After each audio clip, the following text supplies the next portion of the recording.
This is the 6th time we've got together. Now we are moving forward and we're going deeper and we're trying to go higher. So I want you to bear with me, because right at the beginning I might shake you up a little bit, so you better tighten your seatbelts. And in the beginning also, you might not see the connection and how it affects you personally. Now, because I don't want to get my numbers wrong, I've made some notes. Because what is fantastic about downloading, I want to remind you what we mean about downloading. The human mind and body is so powerful that if we know how to connect to our other universe and to connect to the divine, we get downloads. Now, many people will be sitting in a meeting and suddenly they get an idea, they get a solution, something comes into their head. And many times when I was on board of directors, and fortunately I was the chairman so I could say what I wanted, somebody would come out and say, I just thought of a great idea, great solution. I said, wait a minute, when did you first hear it? He says, no, I thought of it. I said, when did you first hear it? He says, what do you mean? I said, I heard it and you heard it at the same time. You heard it for the first time when you spoke. Now each one of us has to realize that that's exactly what happens. Suddenly we get an idea, an inspiration, a problem, a warning, a solution. Watch this, be careful of that. It's a download. What we are going to do is to learn how to download, and actually almost conjure up, like in abracadabra, almost conjure up those solutions for the challenges in our lives, warnings, and great ideas. Now, it's true, it doesn't happen overnight. It's taken me many years to be able to learn this, understand it, absorb it. A lot of this is through self-hypnosis, and that is the theme in my books, and that is also the theme of my talks.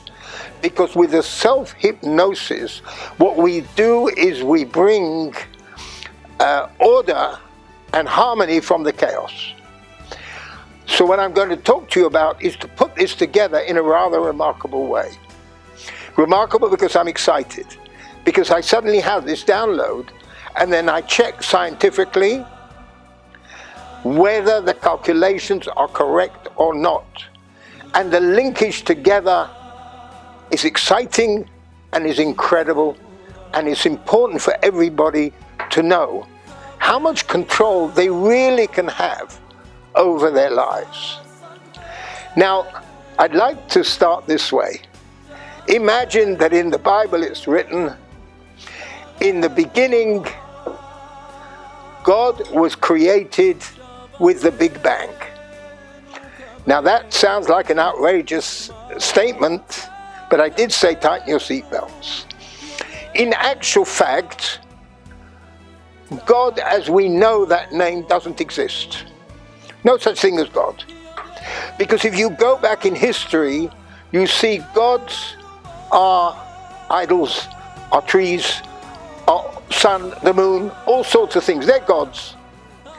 We cannot enclose what we believe in, and the one who put the whole world and this great miracle together and this harmony together, we cannot describe it in a limited basis that as a God, because God, then you are limiting, whereas you're dealing with what we call Ein Sof, without any limit. Time, space, motion has no limit. You can't go back at all to the beginning of time. Impossible, because then time still carries on. Or in space, you cannot. You can go trillions of miles, it doesn't matter how much they've calculated. And then what's there? A wall, a river, a sea. I've mentioned that before. But we have to understand that time, space, and motion is very interesting.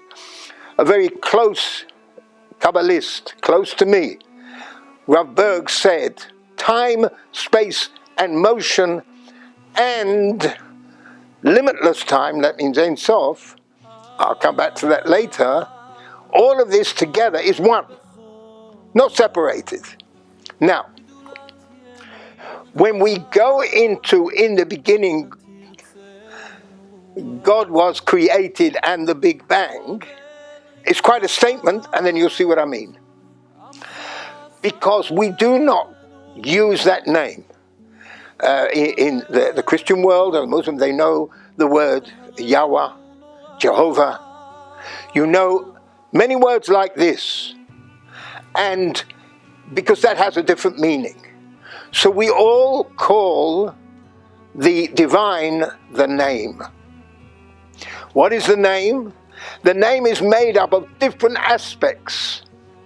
There are in actual fact 72 aspects and 42. Those two numbers, remember, because it's going to come up with part of my research and what I'm going to share with you tonight. So we know there's the divine.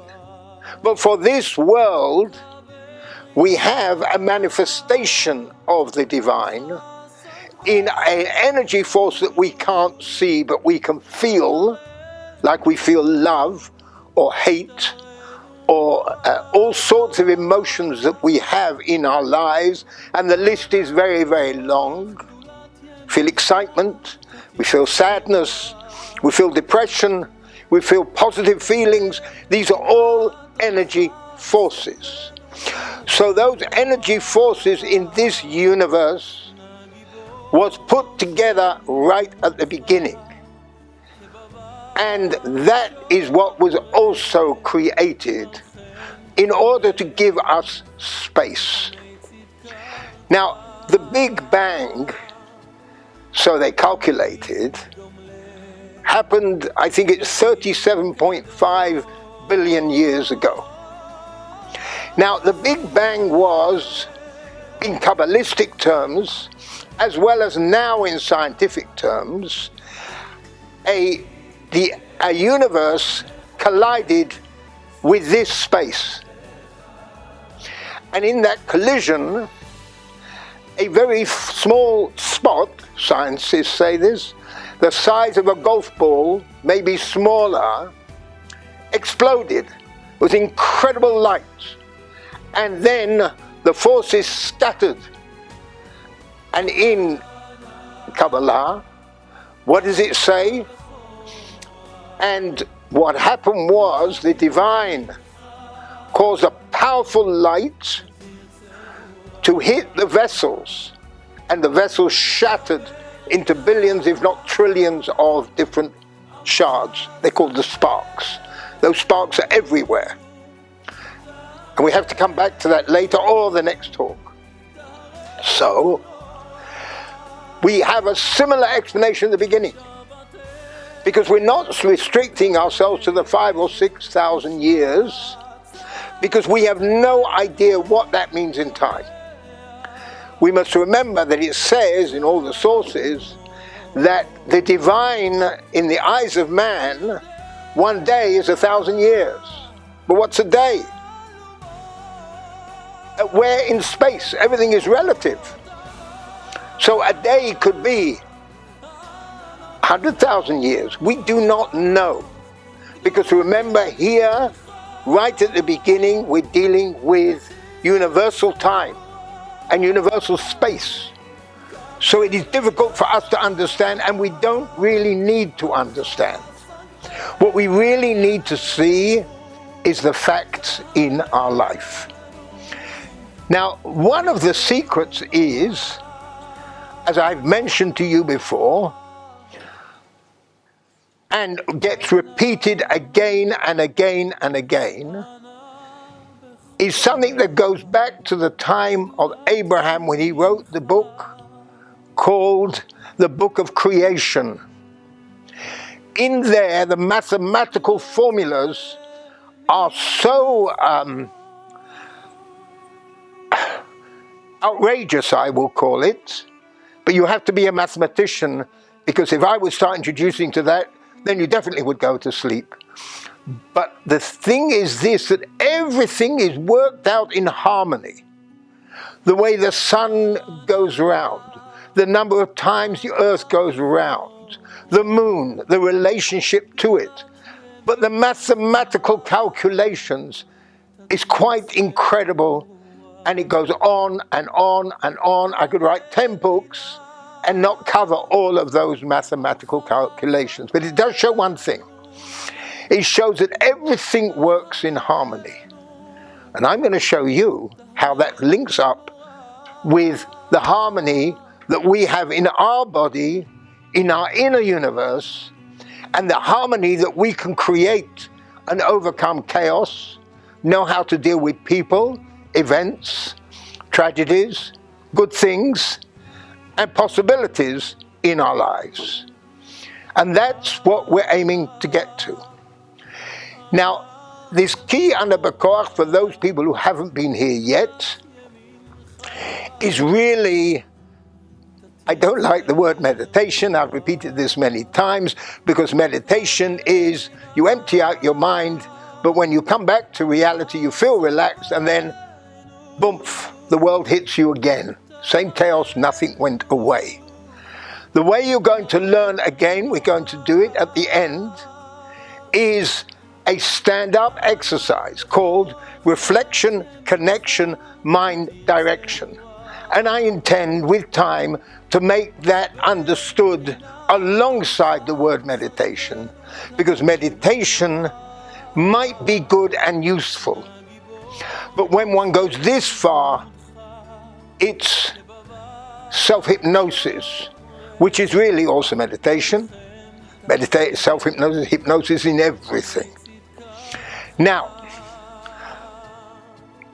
what was the key to all that happened in the beginning and afterwards? It's in that Ana Bekoach is in Aramaic, and it's ancient, but the power that it has is a power within itself. And I must tell you, I had somebody who saw us this afternoon. It literally changed her life. I mean, completely changed her life. And she used to go around with pains in her stomach because she was under pressure. She wanted to find a husband. She wants to have a family. And she wasn't attracting anyone. So I said to her, look, the first thing you must know, whether you're doing it in business, you're negotiating something, you're applying for a job, or you're interviewing, or want to be interviewed by someone who one day will marry you, then you have to look relaxed and fun. You have to have self-confidence. And if you don't look that, you have no chance. Whatever you want to do in walk of life, you can't do it. So the first thing is we're going to get you to relax. The second thing is we're going to get you to paint a picture in your mind of where you want to be. Just imagine it. And with her, I told her, I want you to imagine and paint a picture of your own home, with your own children, the life you want to lead. And then I want you to listen to this, because within the power of the words, and with time as we advance, I will go deeper into it so as you can click that there is a definite connection of bringing harmony to the universe. Everything is harmony. The whole way science is organized is harmony. And the way our lives is harmony, unless something suddenly, there's a big bang in our lives, crack.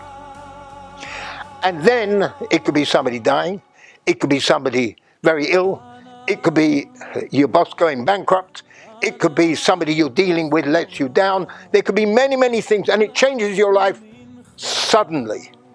A big bang is sudden. But big bang can also be positive. And we're going to come to that in a minute.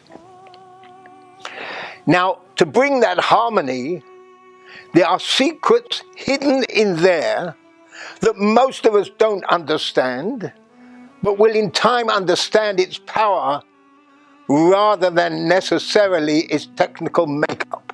But it is a technology. Now, Habakkuk has 7 lines, 7 verses.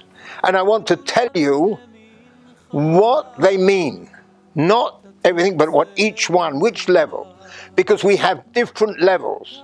Just as there are 10 emanations and 7 in our world, and there also are, as the scientists have accepted now, 10 dimensions, exactly, but this was written thousands of years ago, right at the very beginning of time, that everything comes back to those 10 dimensions.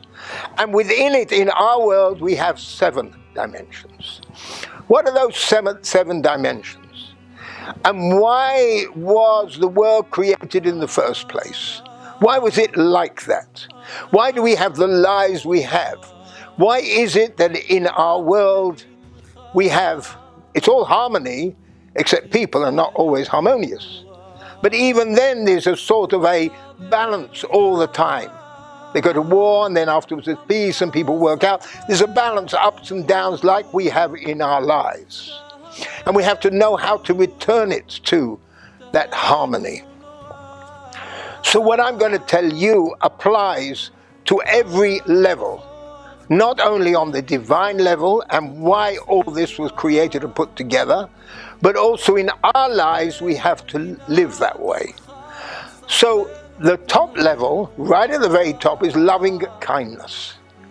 Now, loving kindness means being kind to people with sincere love, not only husband and wife and partner, but everyone we deal with. Absolute, unconditional love. That's all we have to give and not expect anything in return. But if everybody's living like that, it can be a happy world. So if a husband and wife are taught that, and to understand we are different from each other, to understand that everybody has their dreams and their hopes and their fears deep inside, they have their insecurities even though they seem to be secure together.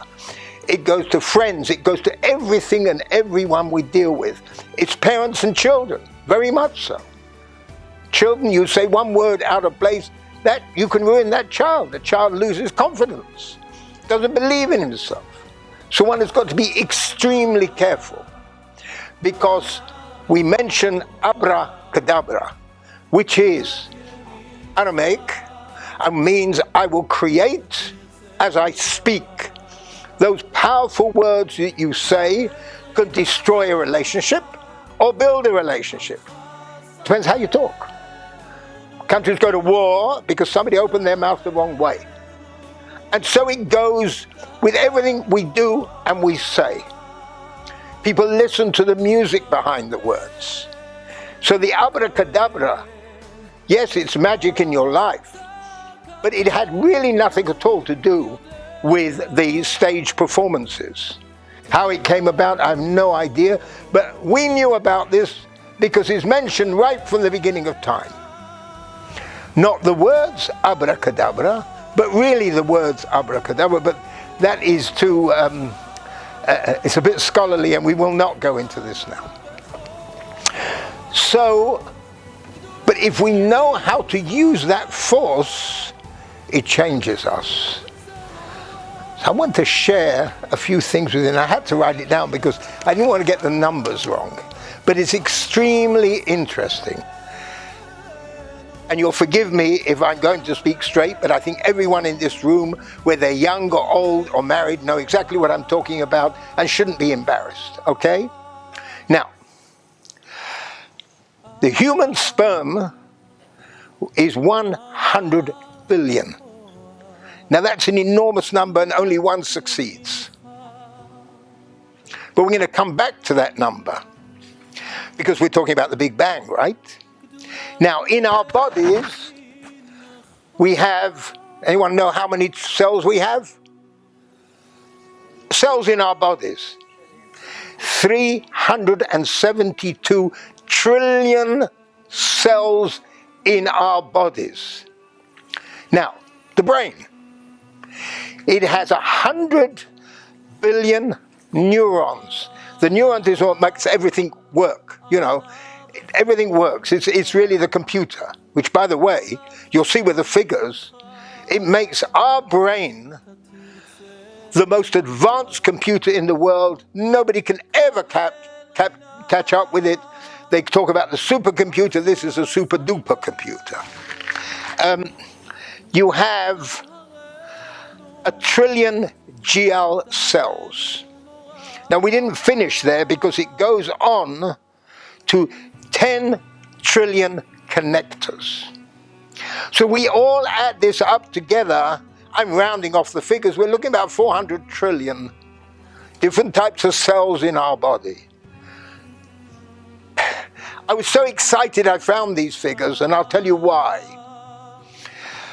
We don't know the exact number, but they have managed to trace a galaxy that had, right to the same time that they calculated when the Big Bang took place, and it's got 440,000 stars in it. Now that means less than, well, it's about half the amount of sperm that is produced to produce all those trillions of cells that I spoke about. Then we have a connector. All of these cells and glial cells and neurons that are connected in our brain, you know how big they are? 37.5 thousand kilometers. Can you imagine that? That's like having a string 4.5 times around the planet Earth at the equator, all inside our brain, which makes that brain have such fantastic potential. So if we're near enough 400 trillion now, 400 trillion, we're now going to have a look at a remarkable figure. There's 100 billion stars in each galaxy. I know nobody went up there one for the other to count. You know, it's how the scientists have worked this out. Believe me, the numbers will change. But the numbers I'm giving you were written right at the beginning of time in Kabbalistic writings. It was there. That's the exciting thing. It's nothing new. What do we learn from this? There is no such thing as inventions or discovery. There's discoveries, not inventions. People do not create an idea. Scientists have invented nothing. The scientists discover, and that's the whole big thing. So they discover these figures, but do not relate it, because most of them haven't learned Kabbalah. I don't know what you're talking about. But having learned and having seen the figures and calculations, and there's many more, but I'm not mentioning them tonight because they deal with other aspects of our lives, we see the similarity. Now, according to them, there's 10 billion galaxies.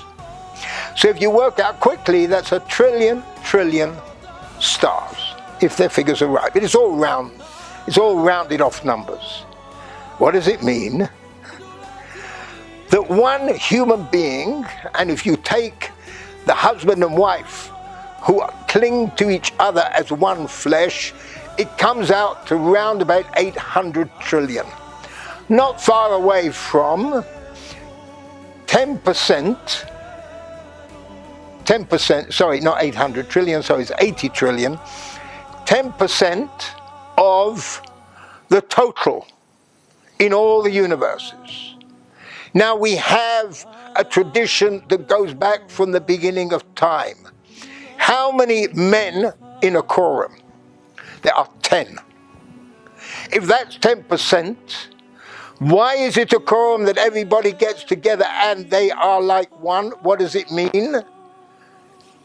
Together they're exactly the same number, if exactly, of course, not to the nth degree, because these are rounded calculations of the scientists. Though I have seen the fractional calculations, but that would be ridiculous to go into it because it goes to the power of 20 and 30. I don't want to repeat the zeros. But whatever we're showing is that when the Kabbalah said each human being is like a universe, it's so. Now let's look at our own universe. Let's look at ourselves. Our whole of our body works in harmony. With all those trillions of cells in our brain, in our body, everything interacts one with the other. Sometimes there's a problem. Sometimes you're hit with an illness, and that part doesn't react. So you have what they call chaos in your body. Now, many times, one has to have an operation to try and straighten that out. Many times, you can use anabakoach and remove pain from your life and physical pain. And I'm going to talk about that much later. Not much later, but later. So we know that our body, with all its fantastical component parts, with the little factories going around, so when you're wounded it goes back and repair. I broke my foot, which was quite useful because that became a good example. But I was told there's an expiry date, 6 weeks, and it's gone. A woman has a baby, they know 9 months they're going to have the baby. Unless you're an elephant, it's slightly different. So there are expiry dates to those problems. Why? Because the repair system in our body is also built in. Just as in the universe, the repair system is built in. There are changes of seasons. There's climate change. And when you go back in time, you'll see climate, the world got warmer and the world got colder.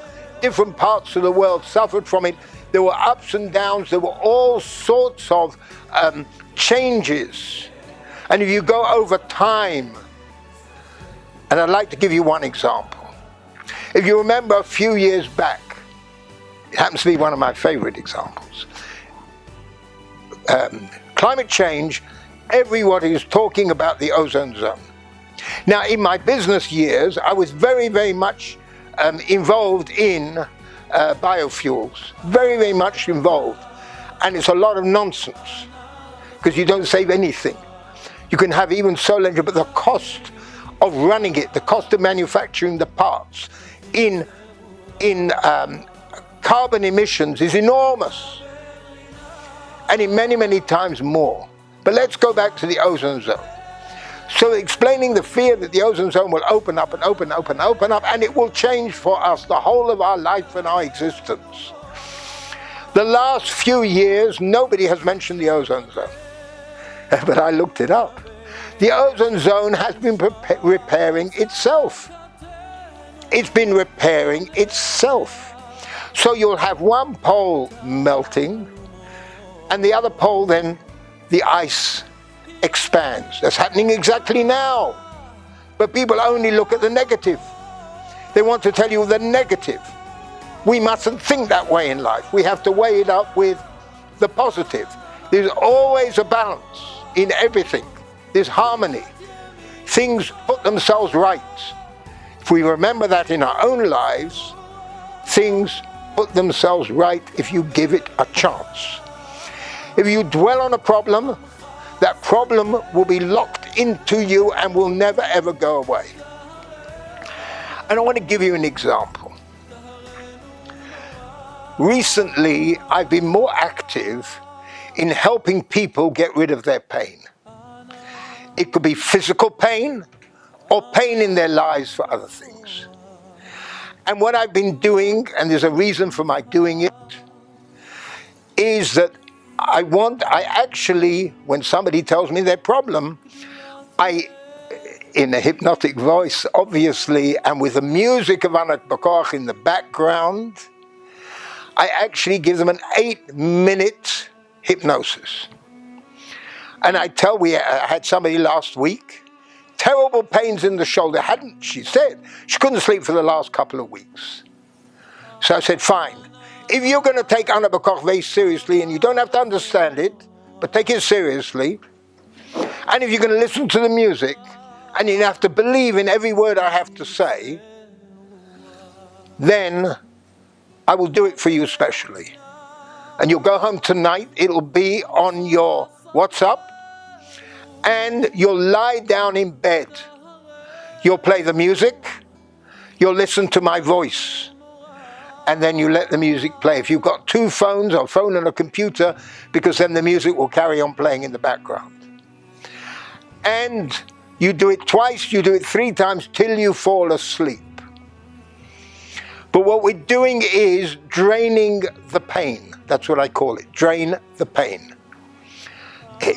The words drain the pain was one of my downloads, but the idea comes from one of the greatest hypnotists. Unfortunately, he died. I've mentioned him several times. And it's Milton Erickson who made this whole thing of hypnotherapy into a very, very big thing that helped enormous number of people, mainly because of his life that he went through, but we're not going to go through. And what happened? She actually told me she did it twice. She fell asleep for the first time in a couple of weeks, and when she woke up, and I repeat in that hypnosis, that it's replaced with a dumb, dull feeling. Now, it's not magic, but I want to explain to you what's behind this, and this applies to depression. This applies to anything negative in your life. This applies to problems you have with your wife, your husband, your children, at work. It doesn't matter what it is. It's all mind. The only reason why you have a pain, it's a warning. It's saying you better go to the dentist, or you better go and see a doctor, or you better go and get an x-ray, or you must know you're getting an attack coming on. Do whatever you have to do, taking care of that attack. But the pain is a warning. The pain is not necessary once it's given you the warning and you made up your mind to do something about it.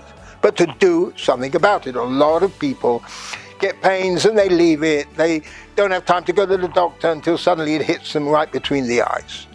Right?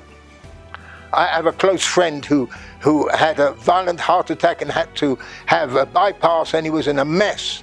And he kept on saying, he was a lawyer by profession, he kept on saying to me, I said, look, all the things you're telling me, and I've gone through it, you better go immediately to a heart specialist. Here's the phone number. You know what? I'll pay.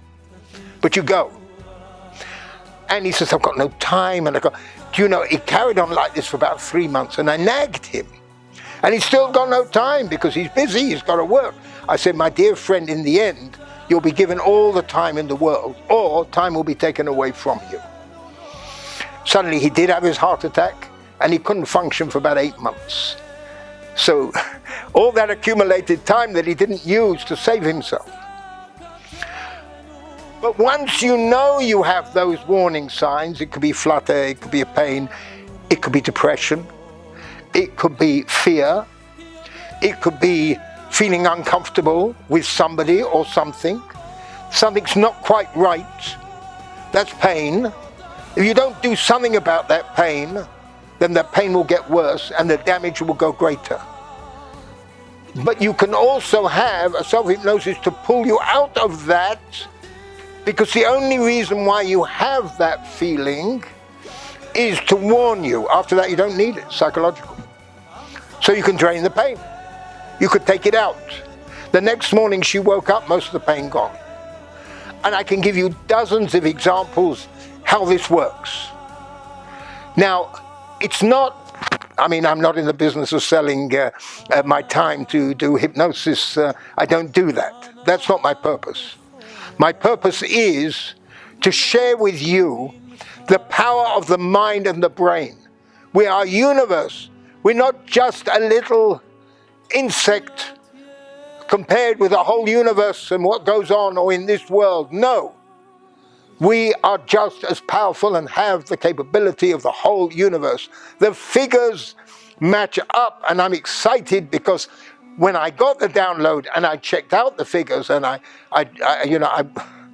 drove myself, I really went into that deeply, and you become obsessed with this.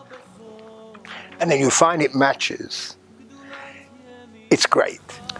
So we have to understand that all of this was made by the divine. We must understand that everything we see in our body or in this world and the chain of nature and how things go one into the other, and it's interesting that they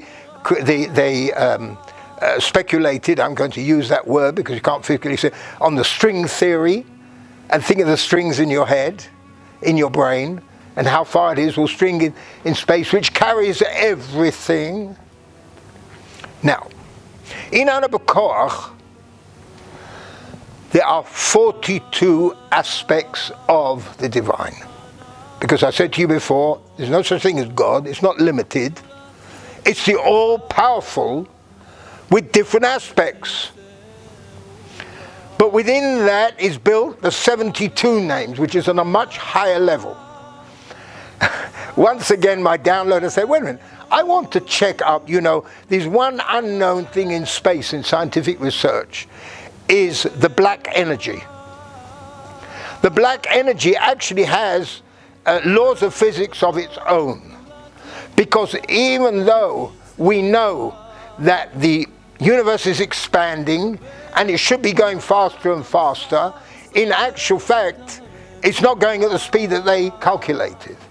And they're blaming it on that black energy force. Part of it is the black holes, right? So I said, wait a minute, what percentage of the universe is the black energy? Can you guess? 72%. And then I said, wait a minute, what energy have we got in this world, which is the most powerful source of energy that we have, is water. Because without water we can't live. A large percentage of our body is made up of water. A large percentage, there's a discussion whether it's 71% or 72% of the world's surface is underwater. No accident is an accident. That means that an incredible computer software program was put together by, let's call it, the divine. And immediately the natural question you'll ask, well, what was before the Big Bang? What was before the creation? There was still the divine, there was still the name, still there. Yud-Kei Vav-Kei, Jehovah was still there. But it was all energy forces. All the energy that was blown into this world, because everything is energy. The oxygen is measured exactly. Exactly. A little bit more, a little bit less, we couldn't function. Everything that we have, the force of gravity, and I've been through that before. But the energy of love, it's enormous. You can't explain love logically. Nobody can. It's a feeling which is there or not there. Hatred? Hatred? Yes, you'll find reasons to say you hate that person. But it's only a feeling. It's an energy force. Or you like something. Or you relate to something. So you find that all those energy forces, whether it's solar energy, electrical energy, all the laser energy, you can't see them. You can't see them unless you've got a receiver and a broadcaster. On everything you have, sound waves, TV waves, what about prayer waves, musical waves? None of this you can see, you can hear, you can relate to it, but it's all there. And that was the universe before the Big Bang. That was before the world was created. Because there is no doubt about it that in the beginning the world was created. Heaven and earth. Where's heaven? Heaven could be in two places. Heaven could be in that outer space outside of our trillion galaxies, or it could be within inside of us also. Because if you remember, Even those people who are, some people call it Torah, and some people call it Bible, and some people unfortunately call it the Old Testament, but when we're referring to the Bible, we're referring to the Bible. And we have there that God talks, I didn't use that name, by accident. The name talks to Adam, and he said, you see that tree in the middle of Gan Eden, the Garden of Eden? Don't touch it. Don't eat from it.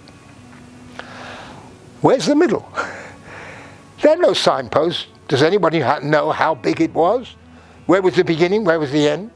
Did Adam know? So where's the middle? The middle is you. Where's the center of the universe? It's you. If you take the planet and you draw a line right round and come back to you, you're the center for that moment. It could be a prime minister, he's the center, but he's of his own universe, or his political party's universe, or the country's universe. But that's how it works. So, what does it mean? That tree of life is within you. That tree of life is for you, each one of us, to grow and make it flourish. Fortunately, most people dream that they will have a universe that they could create. They have their own Big Bang. And suddenly a universe is created, a child. And that child grows up slowly. And the child experiments as a little scientist. And you're building up that universe. You have the privilege to be made in the image of Hashem, the name. We have the privilege, and what does it mean in the image? We don't know. But I'm going to suggest one of 1,000 explanations that we can give to you, and this will fit into the theme of what I'm saying. And that is, just as the divine created the universe, we have that opportunity to share in creation. We're certainly not the divine. We certainly could not write such software. We certainly could not put it together and keep it going on a daily basis, on an hourly basis, on a minute's basis, or even seconds. Things change all the time. We couldn't do that. But with our child, we have that privilege. And with that child, if we bring them up in the right way, and it's not what we think is the right way is self-assurance, to know that they also one day will have their own life. Because a soul chooses its family. So the soul, a child, is a separate soul. And two children, you must never ever say, oh, you're not like your brother. Of course he's not like his brother or his sister. Each one is different. Each one has his own likes, desires, fears. Some are confident and some are shy. They must be encouraged on the level that they are. Never make them feel that they shouldn't be what they are. It's like trying to give plastic surgery and changing somebody's face. We do meet some people who need it, but they shouldn't, because that's the vessel that we were given. When you look at a person, don't look how beautiful or ugly they look. Look at their soul shining through. When I speak to people and I look at each one of you, I can see your soul shining through. And each one has their own personal problems, their own insecurities, their own fears, their own dreams. Each one is separate. But when I look at you, I feel it. That's why I feel good about doing what I do. And so we have to remember that responsibility with children. One word out of place, we destroy that child for life. So we have to be extremely careful. Also give them space. Treat them as a friend from a very young age. Discuss things with them. And every one of us should remember what we were like when we were kids. At that age. Boy, we gave our parents problems. The same problems as the kid, as if you are a righteous person. You never behaved or lived like that. But you did. So if you tell the child, look, I remember what I was like. Come, let's try and sort it out together. Get into the father or mother's shoes that you would have liked your father and mother to be in. And then we have a chance. So that is, we learn from a practical point of view. But now I want to bring it one stage further, let's not call it down, but to the practical world we live in. And that is this. We are told every morning we have to repeat in our mind that the divine prepares every step we take. Those people who understand, Hamechin mitzadei gaver. Everybody says and should think that. It's Jewish, it's non-Jewish, it's every person must be aware of that. Every step we take has been prepared in advance. The big thing is if you notice it and start counting it, it becomes exciting, but even more.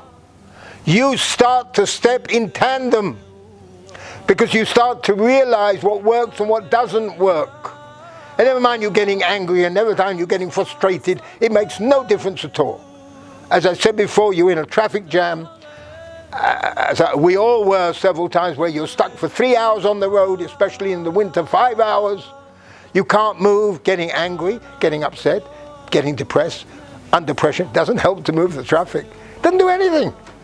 So then why not say, well, that's the fact, now let me see what I can do. And I mentioned last time that I was in, I think it was Denver. I was trying to get hold of somebody and meet with him and talk to him. He very much wanted to see me. He ran a very, very big international public company. They were listed in many countries of the world. And we couldn't get to see each other. And here I was stuck. It was the winter, snow, and cars weren't moving. And we were already told by weather forecast 5, 6, 7 hours to get to the airport. The beauty is we knew planes weren't taking off either.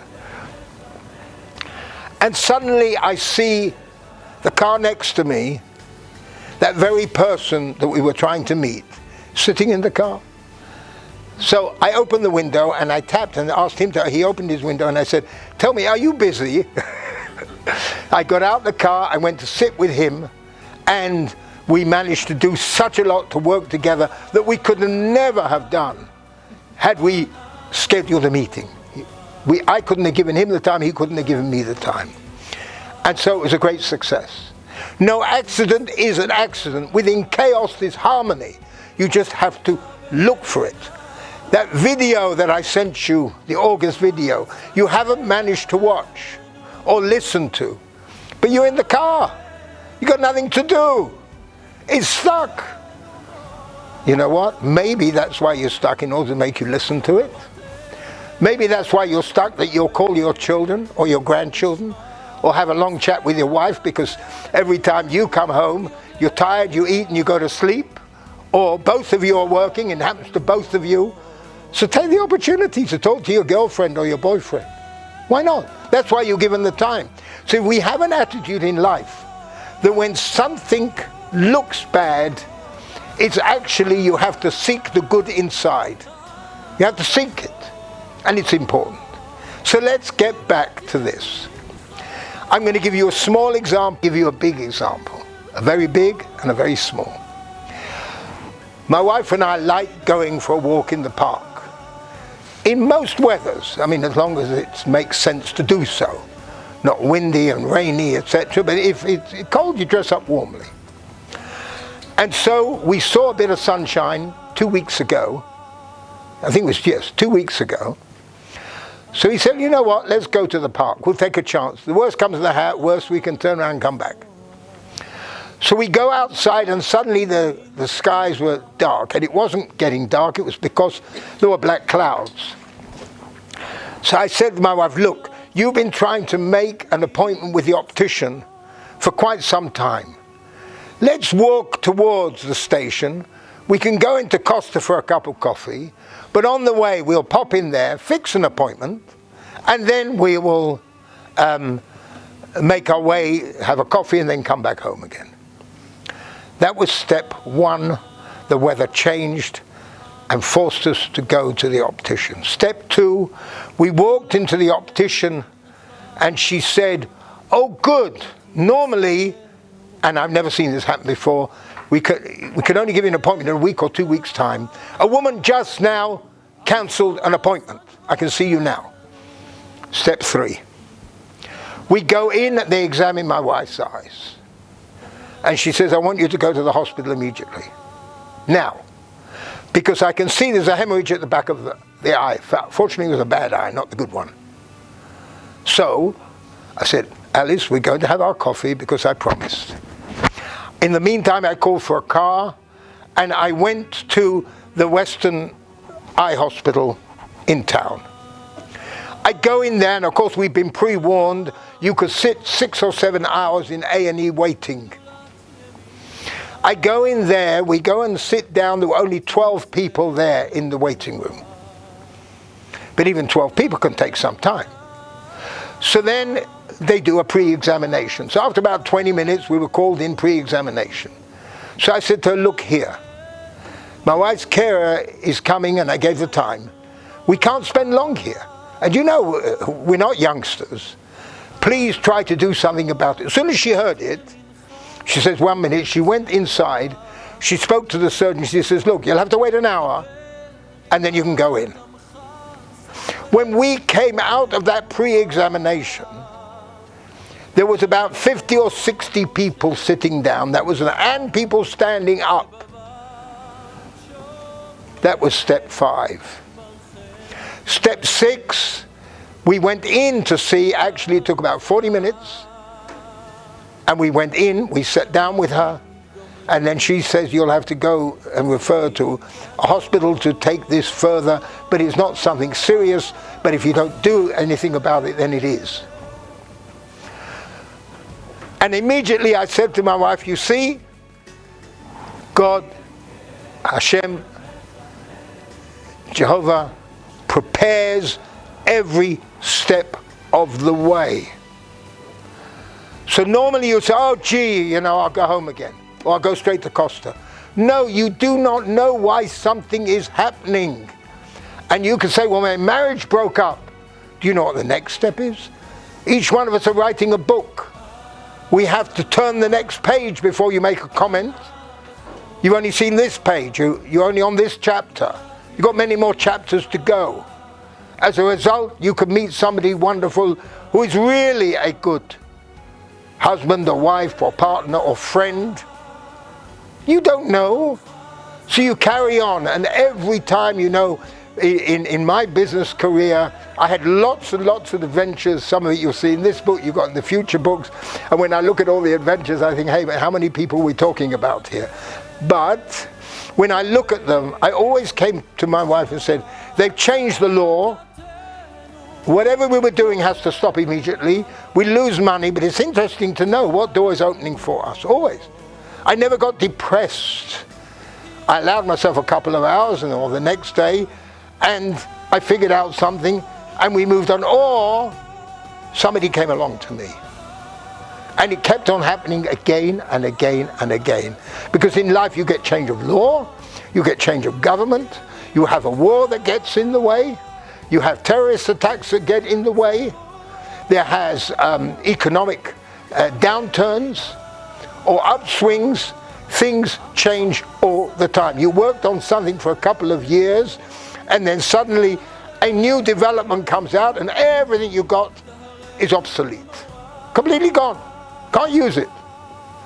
So one must know, in my life, everybody's life, every step of the way is prepared. Now once you have that certainty, absolute certainty, emunah, once you have that, and you know that there's, on the higher level, there's loving kindness. So when you have something hit you in the eye, it's not because the big boss hates you. It's loving kindness, but you haven't discovered it yet. I had a massive heart attack, which stopped me in my tracks.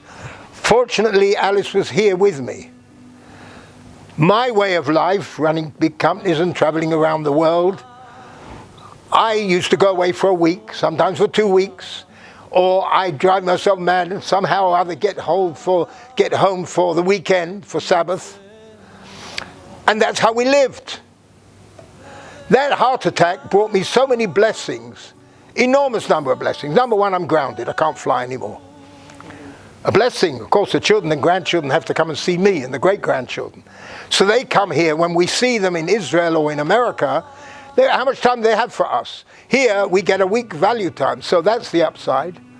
Alice and I have been together non-stop for 6 years, all the time. That only happened at the beginning of our marriage.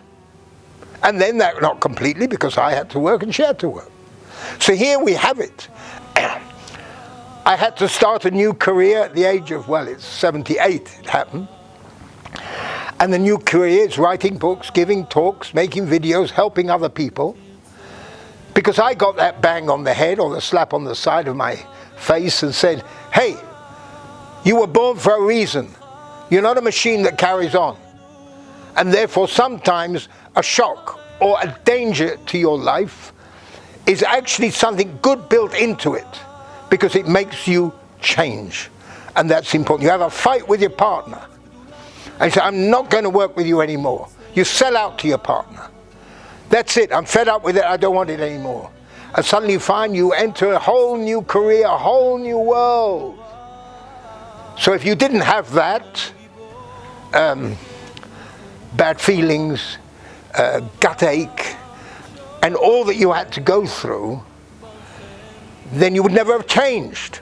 So just like the pain that you only need to give you a warning, if you don't take action, you get the pain again. So as soon as you say to yourself, right, I'm making an appointment, going to the doctor, I'm going to do this, that, or the other, and then you say, I don't need you anymore, drain the pain. All sorts of pains in one's life. Now I'm going to tell you about the big one, because I have many, many stories like this, but this is a very nice one. I was going through a period of time, I was in Israel, where I didn't have much money. It was between clients, because you know, you do something big and then you go on to the next project. This was in my younger days. But I had a very good reputation in helping people on financial engineering and putting things together. So I was wondering, what's the next step? I get a call from an old friend of mine from Belgium. He says, I want to come and see you, it's urgent. So he came to see me about midnight, and he stayed all night. That was step one. He says to me, look, I've got properties in Belgium, and the bank is foreclosing because I'm way behind in payments. But if you come with your credit rating, the bank will allow you to continue the financing with them and take it over. I asked him how much he needs. He told me how much. Very nice. I had a smile on my face, and I knew if those are the steps, then I'll get the money. Where I was going to get it from, there was no time to go raise money here. We had to take action immediately. In fact, I had to go to Belgium in 2 days. I got a call from a friend of mine, actually his wife, because he was away at the time. His wife came to me and said, look, I need your urgent help. I've inherited this sum of money, and I need your advice where to put it. So I said, look, we have to think very, very carefully, but there's one thing just came up now. You invest in property. But what we'll do is, the property will be your security, and you get 20% of the profits. So she called her husband, she liked it, and she said, you got the money. That was step 3. Step 4, I went to Belgium. I met with the bank manager, and we got on very well together. And he says, you know, originally it was 100% financing here, and gradually it was paid down. With your credit rating, I'll give it to you. I had to put in a certain amount of money, plus they had very high transfer taxes, much higher than here. And there was legal fees, etc. Well, I had enough money from this fund. Step 6, I went to inspect all the properties. Some of them already had tenants in. Some of them in a terrible mess, had to really be done up, but he didn't have the money. Nor did he really, shouldn't have been in that business, shouldn't have been in real estate. And I found that in one of the buildings had a bank on the ground floor. So you've got a bank on the ground floor, that makes it a good property. And you've got apartments above, small apartments, you invest money in, you've got it. That was number 7. I then go back and I became quite friendly with his bank manager.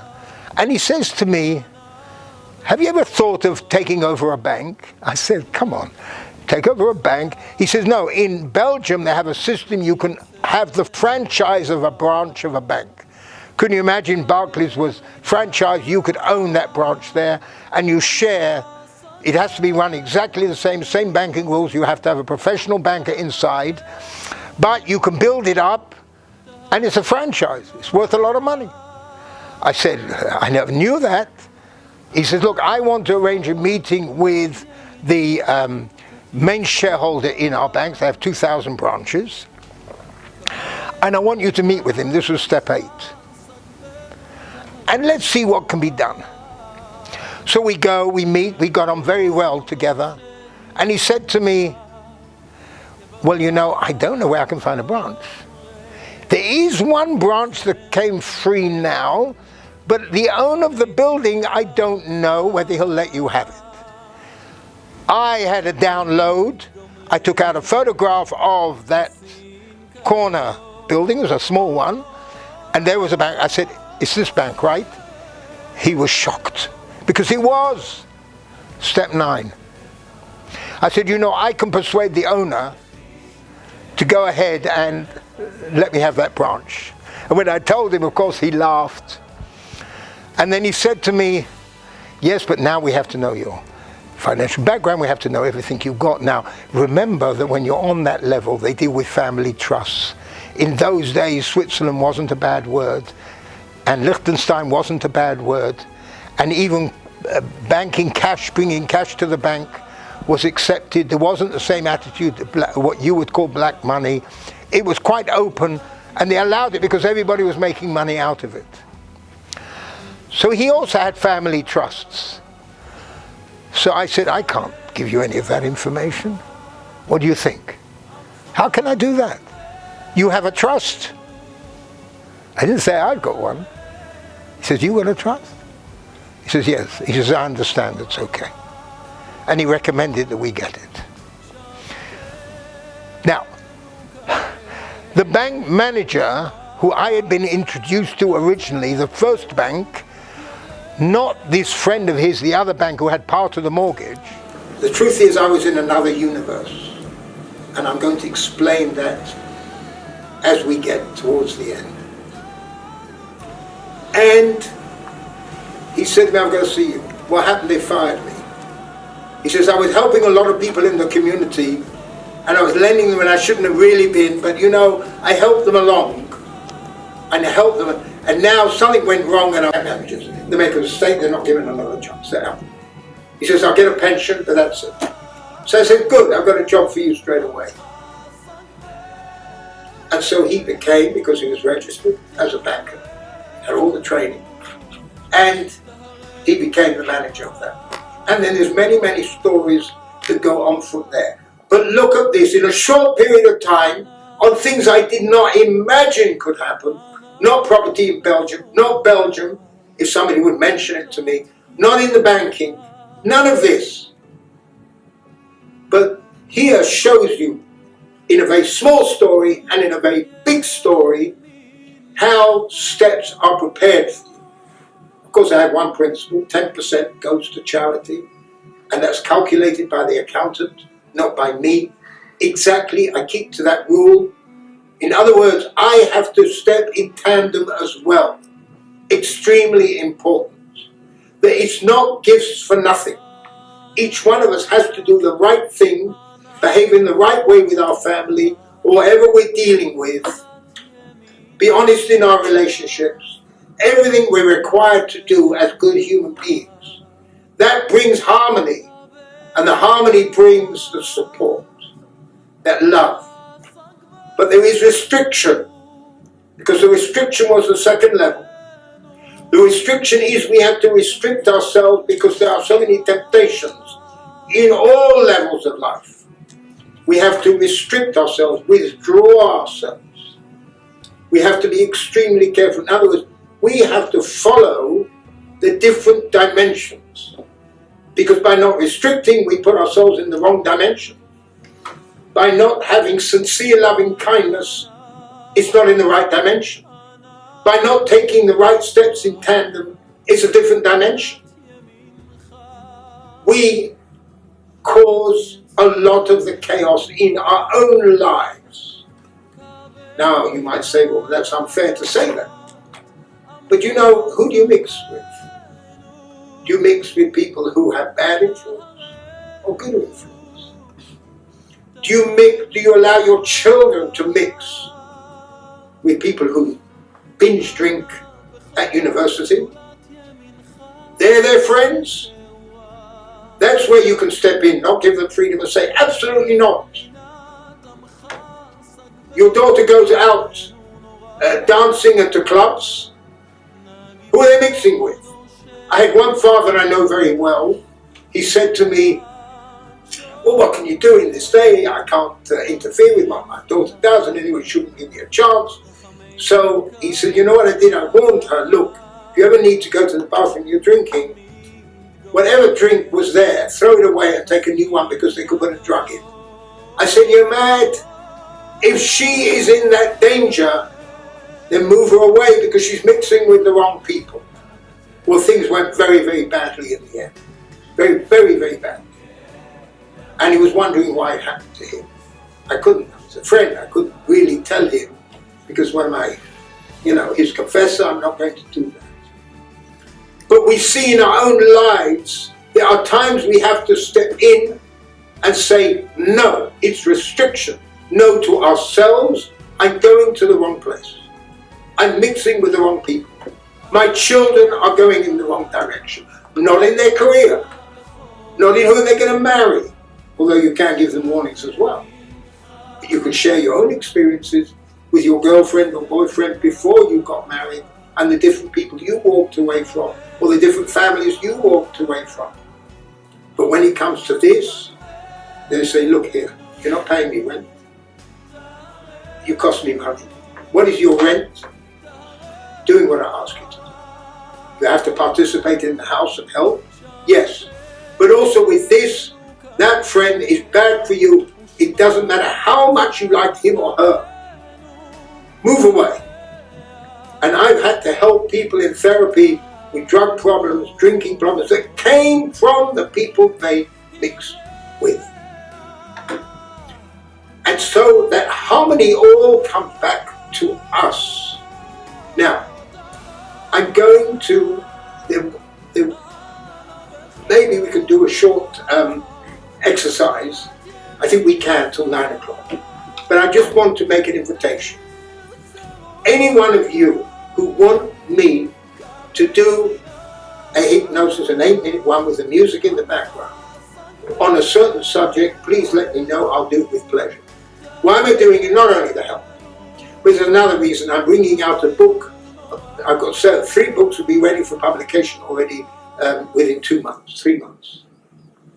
One of them is on the challenges of heart problems with real stories, and it's quite exciting, and advice how to handle it, or with MS, and the third one is with cancer.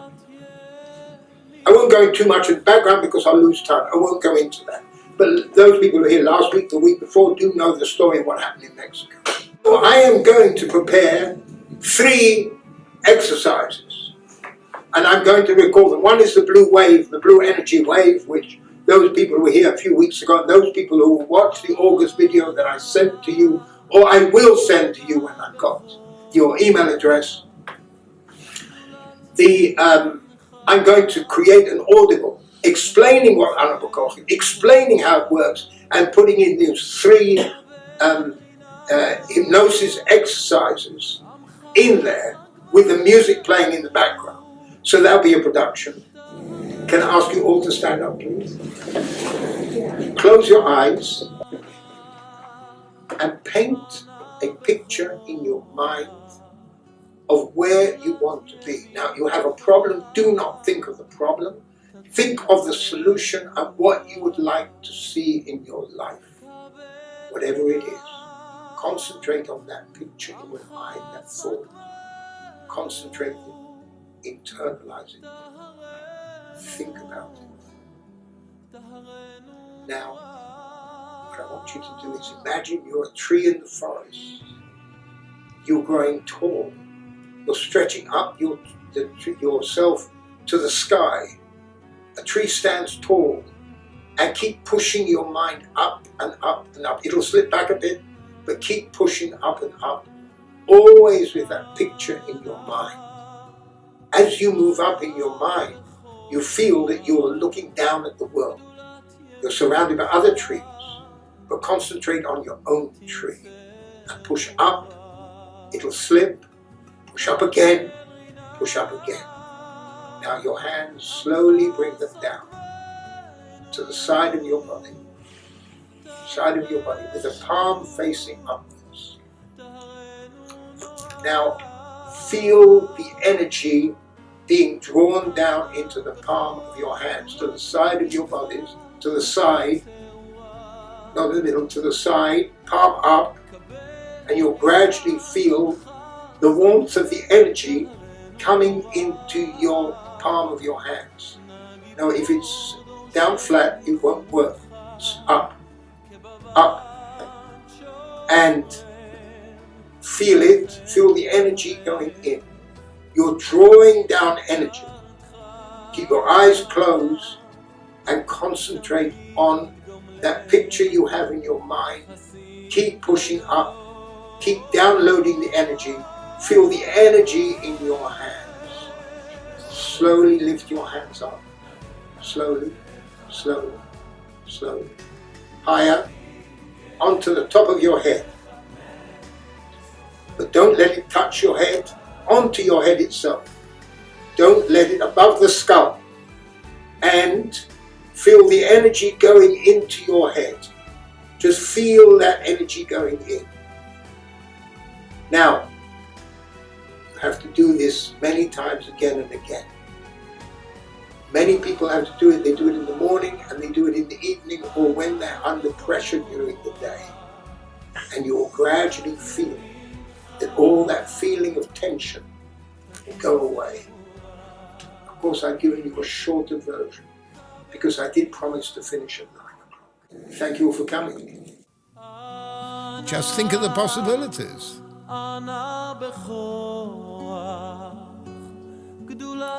Fantastical stories showing how it all works in real life.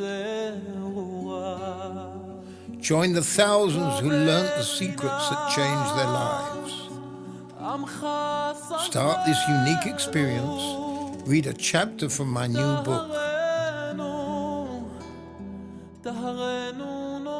Think, stand up, and walk tall.